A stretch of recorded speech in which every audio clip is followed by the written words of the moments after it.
Multatuli identik dengan Max Havelaar, padahal ia punya karya lain yang tak kalah sukses. Setelah mengundurkan diri sebagai asisten residen Lebak, Multatuli mencari kerja namun gagal. Saudaranya yang sukses berbisnis tembakau meminjamkan uang untuknya agar pulang dan mencari kerja di Eropa. Istri dan anaknya ditinggalkan di Batavia. Di Eropa, ia bekerja sebagai redaktur surat kabar di Brussels, Belgia. Tak lama setelah itu, ia keluar dari pekerjaannya. Lalu ia berusaha menjadi penerjemah bahasa di konsulat Prancis di Nagasaki. Namun usahanya itu tidak membuahkan hasil. Seiring berjalan waktu, ia menghabiskan hartanya di meja judi, dan itu membuat dia semakin melarat. Cita-citanya sebagai pengarang memberikan jalan. Saat dia kembali dari Hindia Belanda, dia membawa manuskrip-manuskrip dan salinan surat-surat ketika ia menjabat menjadi asisten residen di Lebak. Pada September 1859, ketika istrinya didesak untuk mengajukan cerai, ia mengurung diri di sebuah kamar hotel di Brussels dan menulis buku Max Havelaar atau Pelelang Kopi Perusahaan Dagang Belanda. Buku itu yang diedit penerbit tanpa sepengetahuan penulisnya terbit pada 1860. Sontak buku itu menimbulkan kegemparan di Belanda. Pada 1875, buku itu terbit kembali dengan teks hasil revisinya. Namanya sebagai pengarang mendapat pengakuan. Ketika menerbitkan novel Max Havelaar, ia menggunakan nama pena Multatuli. Nama ini berasal dari bahasa Latin yang artinya "aku sudah banyak menderita". Buku itu dijual di seluruh Eropa dan membuka kenyataan kelam Hindia Belanda. Max Havelaar bukanlah karya satu-satunya Multatuli.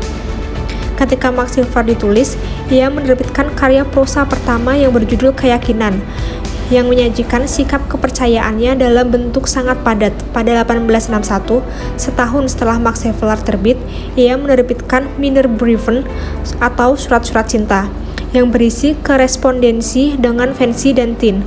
Tin adalah istrinya, sedangkan Fancy perempuan khayalan yang juga model perempuan muda yang ia cintai. Surat-surat cinta, meski judulnya tampak tak berbahaya, berisi kritik pedas berbentuk satir.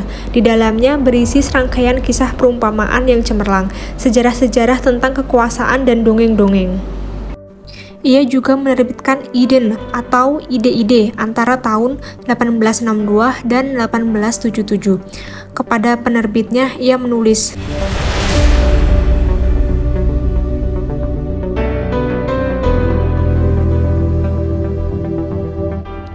di dalam Iden terdapat fragmen-fragmen Walter J. Peterse dan naskah drama Fort School atau Sekolah Raja-Raja.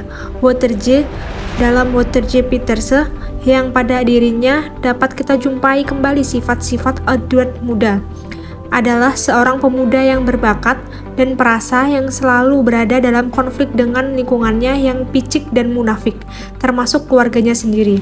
Sekolah Raja-Raja mengupas hubungan antara raja dan rakyatnya. Naskah drama ini meraih sukses ketika dipentaskan.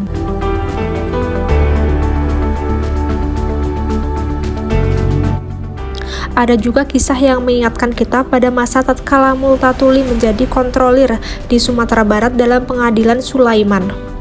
Ketika menulis naskah drama, ia tinggal di Wiesbaden, Jerman.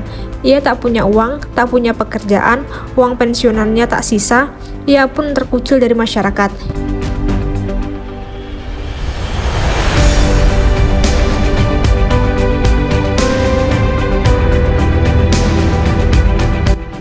Sejak 1877, ia tak lagi menerbitkan karya-karya baru selama beberapa tahun.